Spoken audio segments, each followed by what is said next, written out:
Today is your wedding day. Sumulak ang disgusto sa puso niya sa sinabi ng abuelo ang tungkol sa napipintong pagpapakasal na para bang isang napakasimpleng bagay lang ang lahat ng ito. Gusto niyang sabihin na tumututol siya. Nagagalit siya sa kanyang sarili dahil para siyang tau-tauhan ngayon. Pero nanatili lamang siyang kalmado. Pilit niyang isinasaksak sa utak ang kondisyon ng lolo niya. Sapat na dahilan para umurong ang tapang niya. Ngayon na, gusto niyang matawa. May sakit ang lolo niya at ayaw niyang isiping ginagamit nito ang karamdaman para makuha ang gusto nito. Ano pa nga ba ang maiisip niyang mabisang paraan para mapasunod siya sa plano nito? Ang hindi niya inaasahan ay sa mismong araw na ito magaganap ang bukang bibig na kasalan. At ilang minuto na lamang, magbabago na ang estado niya sa buhay. Matanda na ako at malapit na akong mamatay. Gusto ko bago ako mamatay. Gusto kong makitang natupad ko na ang pangako ko kay Raul. Tiningnan ng lolo ang tinatawag na Raul. Malaki ang utang na loob niya sa lalaki. Buhay niya ang walang pag-alinlangang iniligtas nito. Hahanap siya ng pagkakataong mapasalamatan ito ng personal. Tiningnan din niya ang babaeng katabi nito. Sa kabila ng pagiging mahiyain nito, nagawa pa rin itong salubungin ang titig niya. Tila ba may pamilyar sa mga mata nito. Ang mga mata nito, ang suot na polo na matandang katabi nito, ang sasakyang nakaparada sa labas. Ngayon niya lang napagtagni-tagni ang lahat. Ito yung babae na nakita niya. Napakaliit nga lang na mundo. Bumangon ang hinala sa isip niya. Itong mga taong ito ang nagplano ng kasal sa hospital mismo. Doon pa lang, naplano na ang lahat. Pero nang titigan niya ang mahiyaing babae, hindi niya lubos maisip na gusto rin nito ang nangyayari. Hindi naman makikita sa mukha nito na ikagagalit ang idea na ikakasal ito ng biglaan. Napipilitan. Kailangan niya muna itong makausap ng sarilinan. Pwede ba muna kami mag-usap? Direktang tanong niya sa babae, gamit ang formal na tono. Pwede natin pag-usapan dito. Matatag ang boses ng lolo niya. Ganon din ang kanyang mama, na walang masisilayang pagprotesta. Ang tito Lauro naman niya at ang judge ay nakikiramdam lang. Lo, ma'am, medyo nasurpresa ako. Wala akong alam na siya pala ang magiging future wife ko. Binigyang diin niya ang salitang future wife. Bahagya niyang tinanguan ang lalaking katabi nito. Mang Raul, pwede ko bang hiramin muna ang anak ninyo? Nagtingin na naman ang mag-ama. May tahimik sa pag-uusap na namamagitan sa mga ito. Mag-uusap lang kami, tay. Pinisil ng babae ang kamay na matanda. May pag-alalaman sa mukha ni Mang Raul. Ay pumayag ito. Akala ba nito sasaktan o pagsasalitaan niya na masama ang anak nito? Kakausapin lang niya ito na masinsinan. Upang pagbigyan ang kahilingan ng kanyang lolo. Dapat ay may mga bagay na maging malinaw muna sa pagitan nila ng babaeng ito. Tumayo naman ang babae at Binanat pababa ang mahaba na nitong blosa. Sa kaniya lang napagtanto kung gaano kaliit ang babae. Hanggang dibdib niya lang ito. Lalo pa at nakasuot ng flat na sapatos. She must be 5'1" or 5'2", at most, maliit. Sanay siya sa mga babaeng matatangkad. Ayaw niya sa mga maliliit. Mahihinang tingnan. At parang walang laban sa kama. Iniwan nila na nakasunod ang mga titig ng mga nasa loob ng library. Habang binabagtas ang malawak na pasilyo. Kinain sila ng katahimikan. Pwede na sila mag-usap sa sala pero mas pinili niyang lumabas sa glass door na nagkokonekta sa garden. Habasit. Aya niya sa babae sabay turo sa steel bench sa isang sulok. Tanging sa mga halaman lang nakatitig ang babae. At hindi niya maiwasang makita kung paanong nangislap ang mga mata nito. Mahilig marahil sa mga pananim. Bakit ka pumayag na magpakasal sa akin?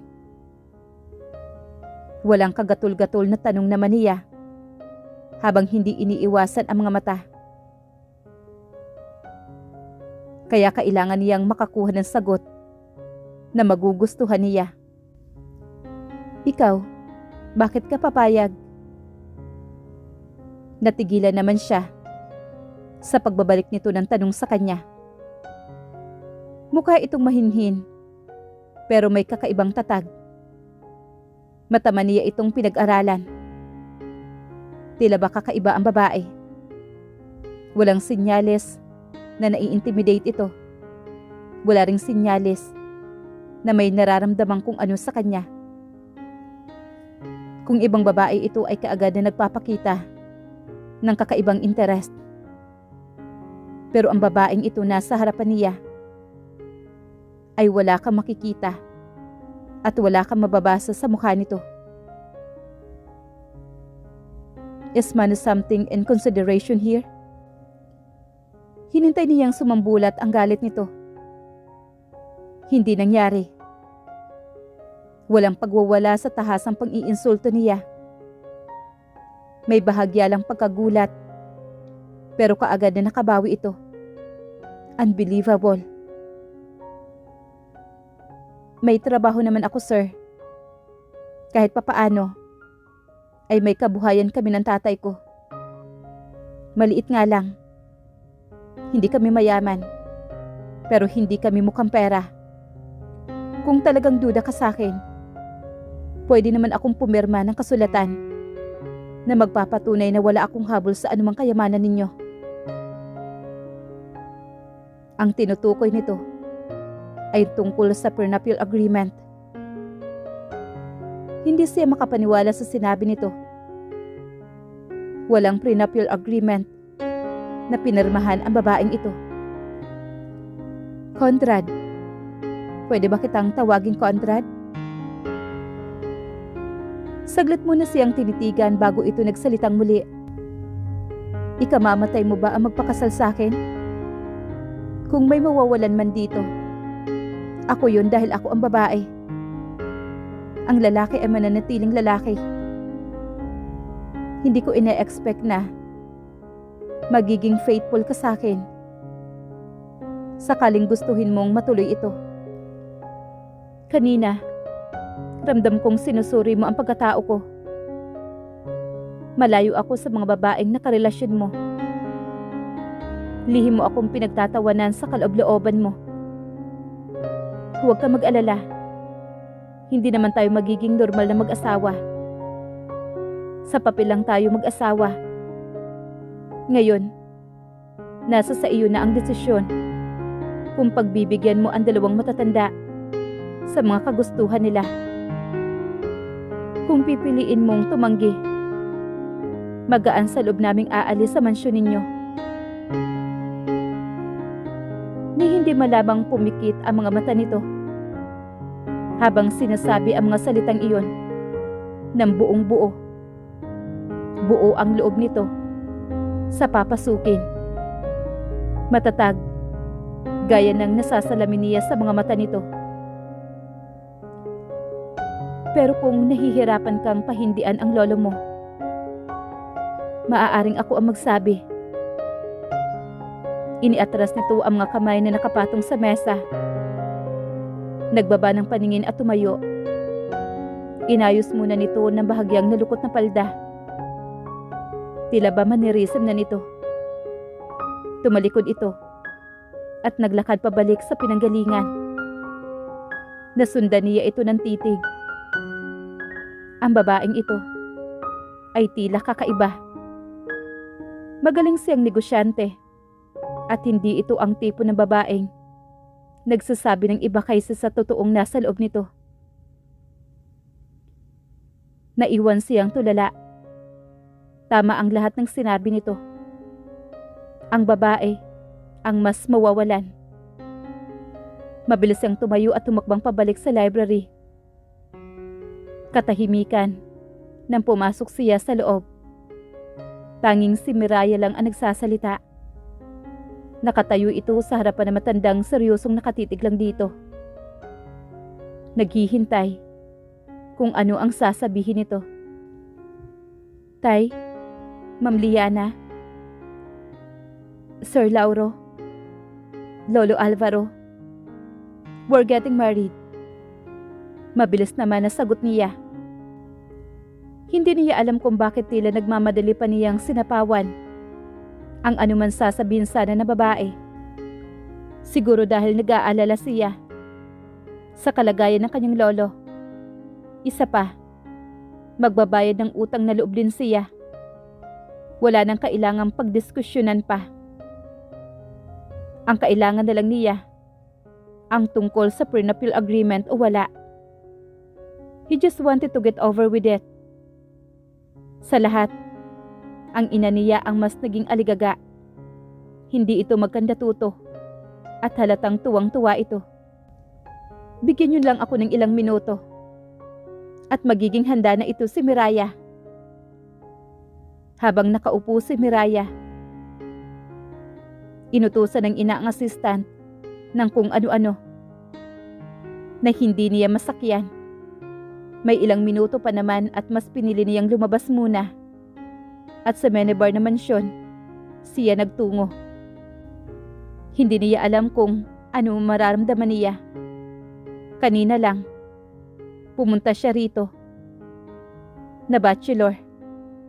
A moment later, ay maikakasal na siya. Naubos ang laman ng kupita.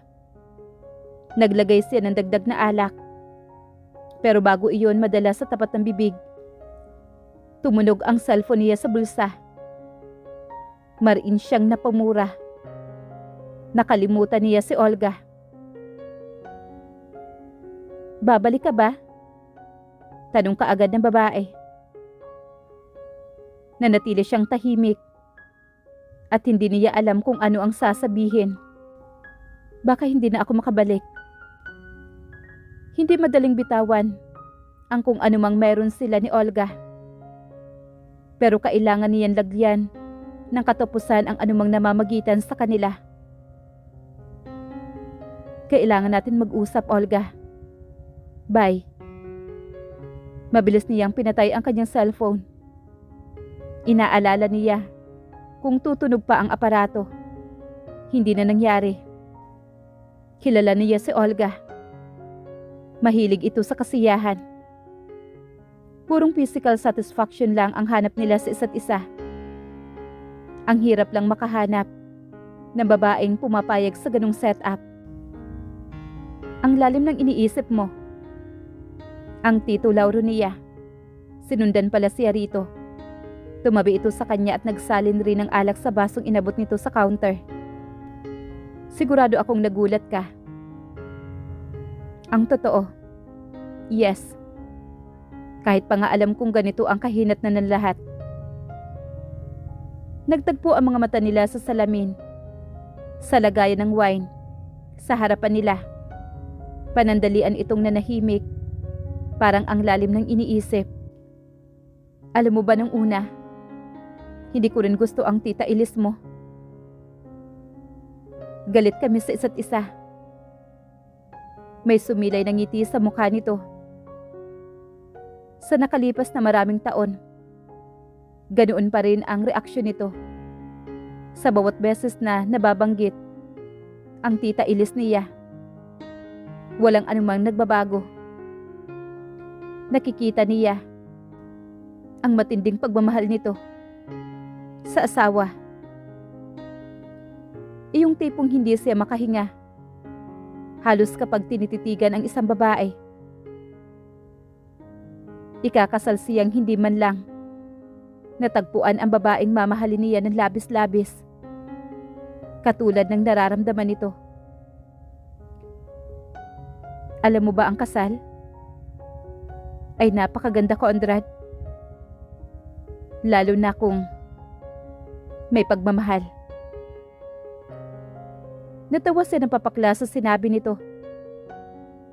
This is just a marriage for convenience dito. Walang pagmamahal dito. Ginagawa ko lang ito sa pagbayad ng utang na loob. At dahil ito rin ang kagustuhan ni Lolo. Dahil ang kahuli-hulihan niyang gagawin ang masaktan ang kanyang abuelo. Huwag mong sabihin yan. Tinitigan siya nito ng mataman. Hindi mo ba naiisip na siguro o baka si Miraya na ang nararapat para sa'yo? Na siya ang destiny mo? Hindi siya makapaniwala sa sinabi nito. Paano siya mahuhulog kay Miraya? Ngayon nga lang niya nalaman ang pangalan nito. Pangalawang beses pa lang niyang nakita ito. At wala siyang anumang nararamdaman sa babae. Walang-wala. Kapag dumating na yung tamang panahon, I will file for an annulment. Bilang na lang ang panahon na mabubuhay ang lolo niya. Wala siyang balak na igugol habang buhay. Nakasama niya si Miraya. Hindi niya nakikitang ito ang kasama niya sa pagtanda niya. Hindi ito ang tipo ng babaeng balak niyang pag-alayan ng pagmamahal at habang buhay. Annulment ka agad? Buntong hininga lang ang sagot niya. Bigyan mo ng pagkakataon ang buhay mo. Ang sarili mo, Conrad. Bigyan mo ng pagkakataon na makapasok siya sa puso mo. Most of the time, ang pag-ibig ay sadyang gagawa ito at gagawa ng paraan na akala mo ay imposible pero nangyayari. Mapakla lang siya napangiti sa sinabi ng tito niya. At alam niya kung ang tungkol lang sa pagmamahal ay marami itong alam. Babalik na ako sa library. Hahayaan na muna kita mapag-isa rito. Marahan na tinapik nito ang balikat niya at umalis na. Makalipas lang ang ilang minuto, nakatayo na siya sa harapan ni Miraya. Nakasuot na ito ng puting damit. Sigurado siyang ang nanay niya ang nagpumilit na ipalit iyon.